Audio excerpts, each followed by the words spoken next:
Salut tout le monde, j'espère que vous allez bien. Aujourd'hui, on parle de lumière, la lumière du monde dans la personne de Jésus. On continue notre thématique, puis j'aime cette idée que la grâce, dans ce 40 jours de prière, de comprendre que la grâce n'est pas venue, comment dirais-je, exposer ce qui est caché, parce que la grâce a le pouvoir d'exposer ce qui est caché. Mais elle n'est pas venue le faire dans le but de nous couvrir de honte, au contraire, dans le but de nous pardonner et de nous libérer.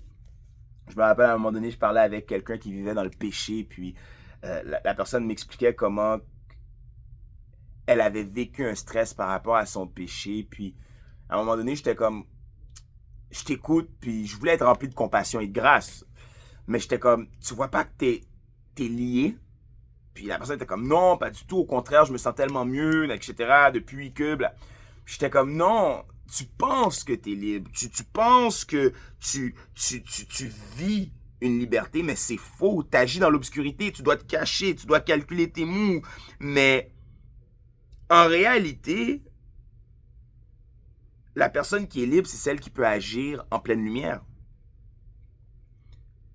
Quand moi, je commets une telle ou telle action, puis j'ai pas à le faire dans le déguisement, j'ai pas à le faire dans l'obscurité, je suis bien dans la lumière.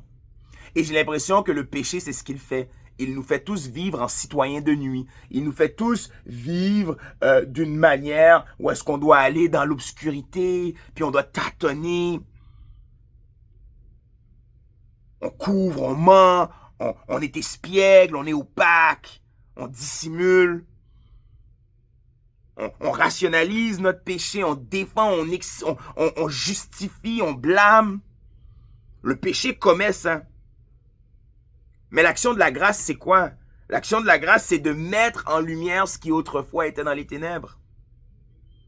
L'action de la grâce, c'est de dire que je rends le mal par le bien.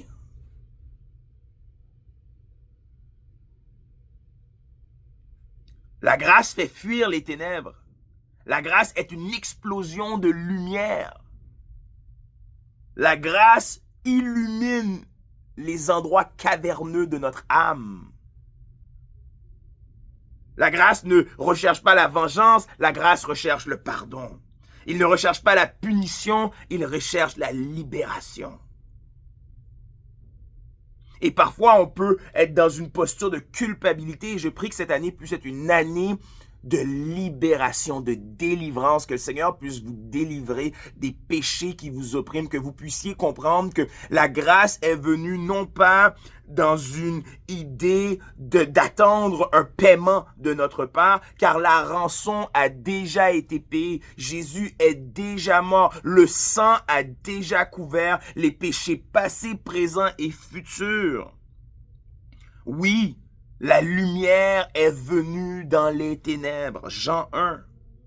On n'a pas à avoir peur parce que cette lumière nous rappelle que tout ce qui nous opprime a déjà été payé. Permettez-moi de prier. Seigneur, nous louons ton Saint-Nom, nous t'exaltons, nous te disons merci, toi qui es la lumière du monde. Nous te disons merci d'être venu éclairer, illuminer, faire lumière sur ce qui devait être exposé, non pas dans un but de condamner, non pas dans un but de couvrir de honte et de culpabilité, mais au grand contraire, dans un but de libérer, de rendre libres les captifs, de délier ce qui nous gardait prisonniers, de proclamer une année de grâce. Nous sommes passés d'esclaves du péché à enfants de Dieu. Que ton nom soit célébré. Et en ce 40 jours, permets-nous de réaliser à quel point la grâce est efficace, à quel point l'action de la grâce dans nos vies est manifeste. Fais-nous voir là où tu agis dans nos vies. Que ton nom soit célébré. Toi, Jésus, qui est digne de louange. Amen.